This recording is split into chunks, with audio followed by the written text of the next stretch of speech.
mbokk yi nga xam ni yéen ay bàyyi xel solution TV fii ci Walfadjri ci rond-point Liberté 6 en face Walfadjri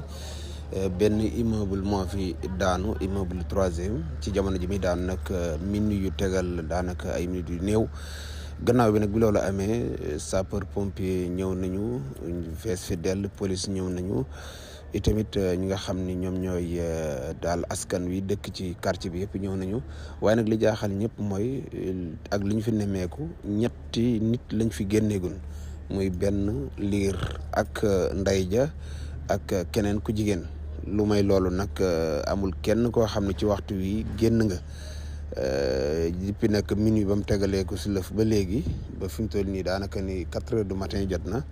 sapeur yi fi yéeg nañ xool nañ ci suuf samp nañ seen matériel waaye ba léegi mënuñoo génn benn doomu aadama ci biir waaw kon nag loolu lañ mën a jàppagoo fii daal xam naa bu fekkee ni xaw ma lu mu ci mën a doon ndax manque de moyen la wala manque de matériel wala waaye daal lu tolloog ñetti waxtu ñu ngi fi kër gi màbb na ci kaw ay nit lu tolloog juróomi waxtu ba léegi mën a guñ cee génn kenn mu nekk lu doy waar ci xabaar yi tamit kër gi ñu ni dañ ko doon rakiste maanaam daal troisième la boo xam ni yàgg na lool ginnaaw ba mu demee nag ba màggat borom kër gi di jagalaat maanaam di sampi poto ak dugalaat ak def yëf bañ tollee ci loolu nag ci lañ jékki-jékki daal yëf yi daal di màbb voilà kon mi ngi noonu ci biir loolu sax boo ñëwee da ngay gis ni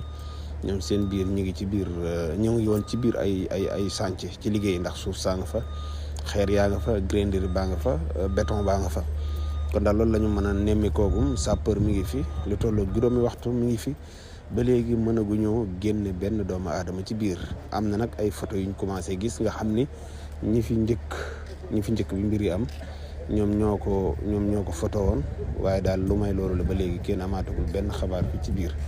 kon daal loolu yi lañu amagun comme xabaar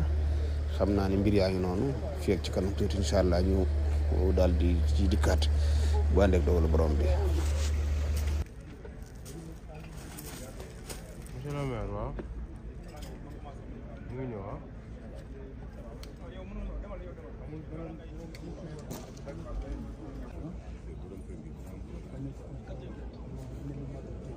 ana borom kër gi moom.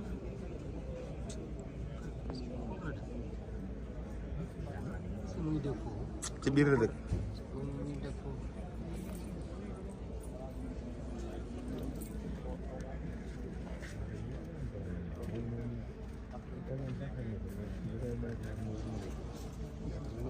mooy ñi ñëwoon Sane Abdoul ñii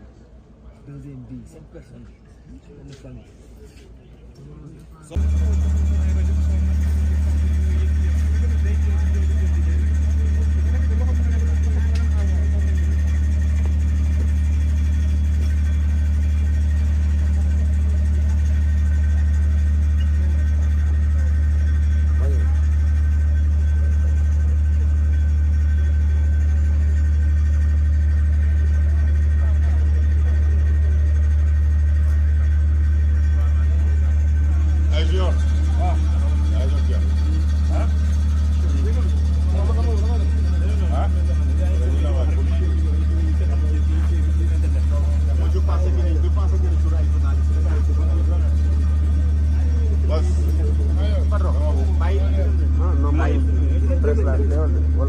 presque teewal mooy la. non,